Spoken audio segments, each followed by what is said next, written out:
আজকে তোরা দুইজন মামা বাগিনাকে এইভাবে বেঁধে রাখবো, যদি এখান থেকে একটু এদিক সেদিক হয় তাহলে তোদেরকে গুলি করে দিব। মিনা এখন আমি জাদু দিয়ে সব বানগুলো কেটে ফেলবো। আর এটা তো অবাক হওয়ার বিষয়, তারা কিভাবে এই বানগুলো কেটে ফেললো। মিনা এখন জাদু দিয়ে তার হাতের গুলিটা এখন আমার হাতে নিয়ে আনবো। তুই আমরা মামা বাগিনাকে শাস্তি দিয়েছো, এবার তোকে আমরা শাস্তি দেবো। মামা তাকেও তুমি এখন গুলি করে মেরে দে। না না মামা, গুলি করে মেরো না, আমি একটি বুদ্ধি পেয়েছি, তাকে আমি ঘুষিয়ে মেরে ফেলবো। ওকে মিনা, ঠিক আছে, তাহলে তুই তাকে ঘুষাতে থাক। মিনা রে, তুই দেখ এখন তাকে আমি একটা ঘুষি দিয়ে এখান থেকে উড়িয়ে ফেলবো। আর রে মামা, দাঁড়াও দাঁড়াও, আমার চিপস গুলো পড়ে গেছে। আর রে ওইখানে তো আমি কতগুলো চিপস দেখতে এসেছি, যাই তাড়াতাড়ি করে ওই চিপস গুলো আমি নিয়ে নে। যাই এই চিপস গুলো নিয়ে আমার বন্ধুদের কাছে চলে যাই। এখন আমার বন্ধুদেরকে একটা একটা করে চিপস দিয়ে দিব। আরে মামা দেখো, ওই বাচ্চাটা চিপস নিয়ে সবাইকে একটা একটা দিয়ে দিচ্ছে। মামা এটা আমি মানবো না, তারা আমার চিপস গুলো নিয়ে খেয়ে ফেলতেছে। আরে মিনা শোনো, মামাই তোমার সামনের দোকান থেকে অনেকগুলো চিপস কিনে দিব। আচ্ছা ঠিক আছে, তাহলে আসো মামা, আমি যেগুলো বলবো ওইগুলো আমাকে কিনে দিতে হবে। এই নো মিনা, এবার তুমি দেখে শুনে সুন্দর করে চয়েস করে নাও তোমার কোনটা কিনে দেবো।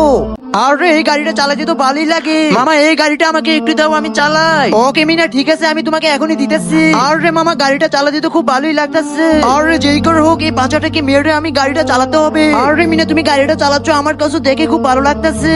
এই বাচ্চা, গাড়িটা এখানে দাঁড়া করো, এখান থেকে কোথাও লড়বি না। আরে ভাই, আপনি কে? সামনেতে সরু। তোরা দুজন বাঁচতে চাইলে গাড়িটা আমাকে দিয়ে চলে যা। দাঁড়া, আমি বুঝতে পারছি তোদেরকে মেরে এই গাড়িটা নিতে হবে। এই বাচ্চা, এখান থেকে নাম, এখন থেকে এই গাড়িটা আমি চালাবো। আরে গাড়িটা চালাতে কিন্তু খুব মজা লাগতেছে। মিনারে চকলেট গুলো খুব মজা লাগতেছে।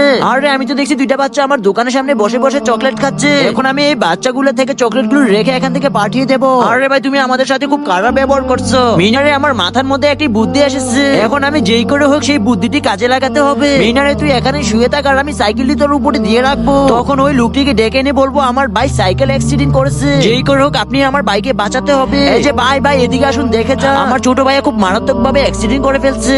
বন্ধুরা, তুমি টাকাকে ভালোবাসো নাকি তোমার মাকে ভালোবাসো? যদি মাকে ভালোবেসে থাকো তাহলে চ্যানেলটিকে এখনই সাবস্ক্রাইব করে দাও। মিনা মিনা আসো, আজকে তোমাকে মামার বাইকে করে নিয়ে ঘুরে আসি। মামা কি বলতেছে? আমি এখনই আসতেছি। আরে মিনা বাইকে উঠে গেছে, যাই তাড়াতাড়ি করে আমিও গিয়ে বাইকে উঠে ফেলি। এই মামা দাঁড়াও দাঁড়াও, আমিও আসতেছি। এই রাজু, তুই আমার বাইকে উঠবি না, আমি তোকে আমার বাইকে করে নিতে পারবো না। আরে মামা প্লিজ এমন করিও না, আমাকে নিয়ে যাও। মামা এবার তাড়াতাড়ি করে বাইকটিকে টান দিয়ে ফেলো, এখন মিনা চাইলেও আর উঠতে পারবে না। মামা তোমরা দুইজন আজকে খারাপ ব্যবহার করছো আমার সাথে। আরে রাজু, তুমি এখানে বসে আছো কেন? তোমার কি হয়েছে? ছোট মামা আর মিনা ঘুরতে গেছে, আমাকে নিয়ে যায়নি। ওকে রাজু, সমস্যা নাই, এখন আমরা দুজনে ঘুরতে যাবো। এই ভূতের বাচ্চা, আজকে তোকে গুলি করে আমি মেরে ফেলবো। ভাইয়া, আরে মনে হচ্ছে আমার ছোট ভাই আমাকে ডাকতেছে, মনে হইতেছে আমার ভাইয়া কোনো বিপদে পড়ে আছে। তাড়াতাড়ি করে আমি ফ্রেশ হয়ে আমার ভাইয়ের কাছে চলে যাই। আজকে আমরা দেখবো এখান থেকে তোর কোন ভাই এসে বাঁচিয়ে তোকে নেয়। আর ধুর, আমি চা নিলাম কেন? এখন তো আমার চা খাওয়ার সময় নাই, 2 মিনিটের মধ্যেই আমি আমার ভাইয়ের কাছে যেয়ে পৌঁছাতে হবে। আমার জাদুটা এখানে ব্যবহার করে এখন আমি আকাশ দিয়ে উড়িয়ে চলে যাব। এখান থেকে একদম লড়বি না, লড়লে তোকে ফায়ার করে দিব। আরে আমার ভাই কই আছে? আমি কই খুঁজে পাবো আমার ভাইকে? এই মিনা, আমি তোকে বারবার করে বলতেছি আমার বেলুনটাকে ছেড়ে দে। আরে চম্পা, তোমার বেলুনটাকে ফাটিয়ে দেই।